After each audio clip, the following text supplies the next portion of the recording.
And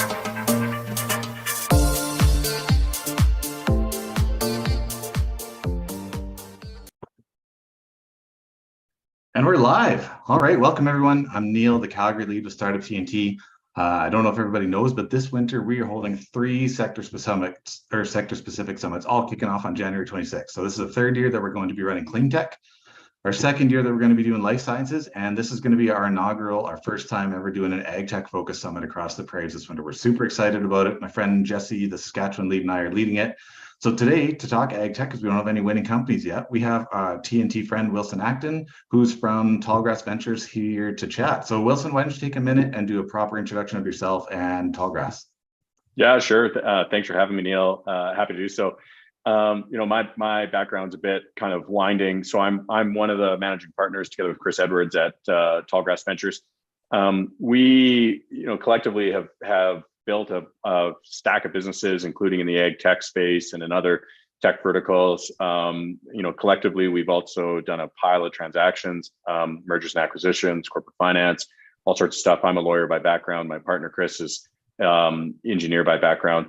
And when we looked out at the ecosystem, and part of it's from building ag tech companies in Western Canada, we saw a huge opportunity.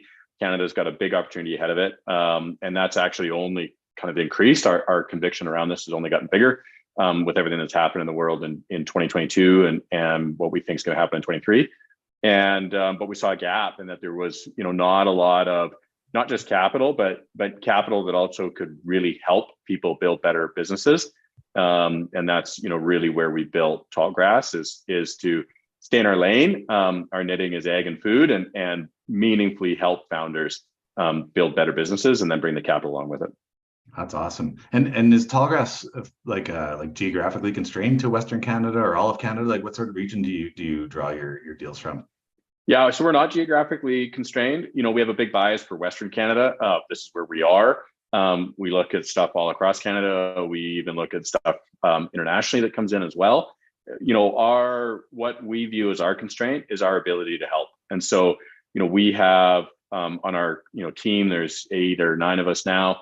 A bunch of domain expertise across a bunch of kind of subsectors within the ag and food tech space. And so we really look at it as how do we kind of have a unfair advantage, so to speak, to help accelerate a business.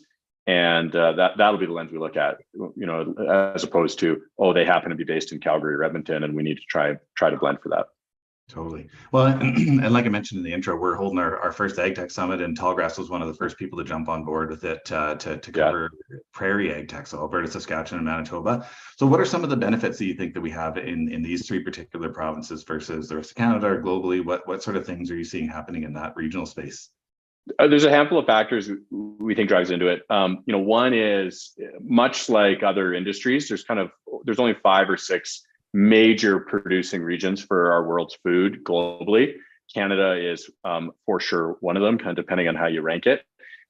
There's also, similar, there's actually even fewer regions that produce the nutrients and the inputs that are required to produce those global calories.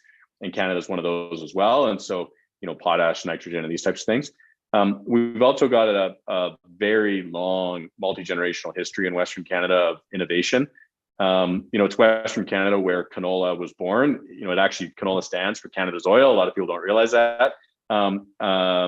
Things like the air seeder, which is really, it's been around for decades now, but it's really coming into the fore as we start thinking about regenerative ag and soil management and how we look at a bunch of that stuff. So Canada has really been a world leader in ag, notwithstanding our size for generations, and we think that's only accelerating.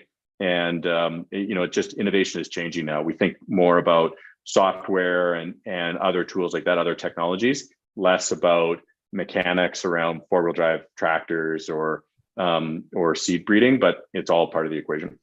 Yeah, absolutely. Well, I think we can all agree that we're pretty excited for what's been happening here in Western Canada so far. But if we want to flip that around, what are some of the biggest challenges that we're seeing in developing and growing our ag tech ecosystem here versus other places?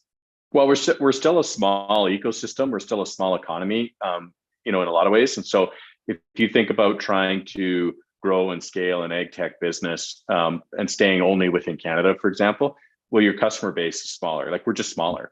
Your acreage base is smaller. The number of problems you're going to solve is smaller. And so it just kind of reduces the opportunity set that you have. Now, the flip side of that is Canada, and not just in ag and all sorts of business, we have a long history of going abroad. And a lot of people say, well, that's obviously the US. The US is a big market, but there's lots of other markets, including Latin America, Europe, Australia, and other places that we can take our technologies to. So it's a bit of a double-edged sword. A lot of people point to, listen, we've only got kind of one growing season in Canada because we're, basically above the Arctic Circle.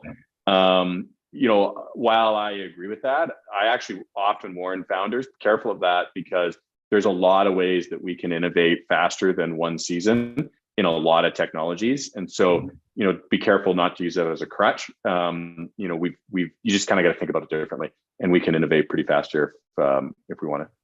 Absolutely. Well, that's a great answer, Wilson, because I love it when asked like what are the challenges, and you flip it around to benefits of it as well, right? So if we look at local ag tech founders, do you have any advice for those, and especially being a venture capital firm focused on ag tech, do you have any advice for those looking to raise capital in that space?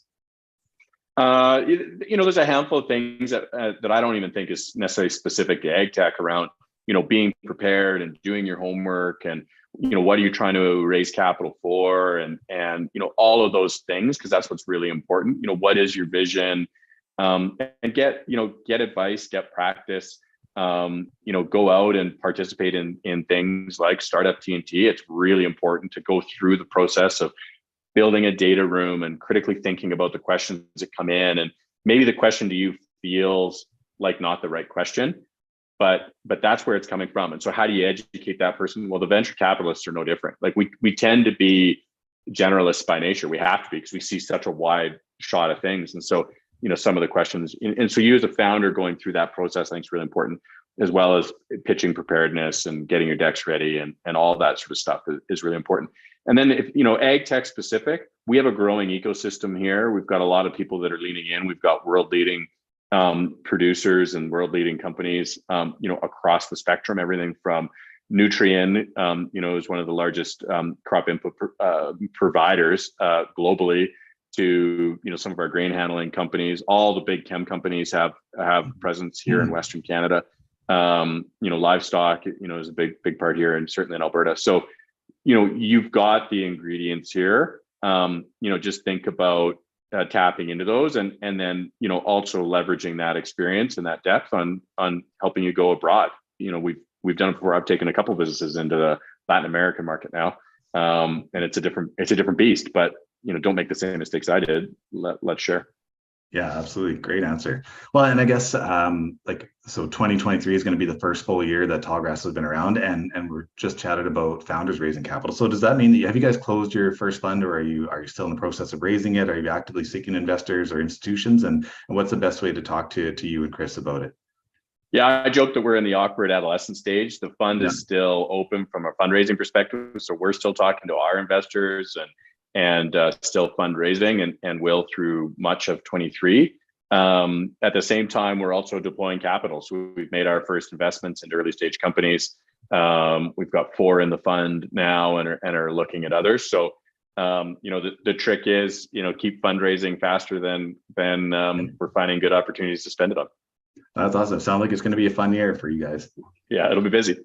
Sweet. Well, thanks, Wilson. This is super interesting. I'm really excited about the next 8 weeks and spending some more time with you and Chris and Marlies and the rest of the gang at Tallgrass, and seeing what's happening in the prairies as we do our fund. And then obviously the rest of the year, you guys have been great friends to us, and we're looking forward to seeing the progress that Tallgrass is going to make. So any last words you want to share with folks, or are you ready to get about your day? No, I don't think so. Check, if you're interested in learning more, check out our website. There's a bunch of information there. I'm always happy to chat with folks that have questions, and the feelings are mutual. Looking forward to being part of the Ag Tech Summit, and always enjoy being part of the Startup TNT community. And look forward to not only the next 8 weeks, but what 23 is going to bring here in Western Canada. There's a lot of headwinds that people point to around the economy, but I think there's a lot of opportunities here in Western Canada in particular. Absolutely. Awesome. Okay. Thanks, Wilson. Enjoy the rest of your day, and thanks. the rest of the year. Okay. Sounds good.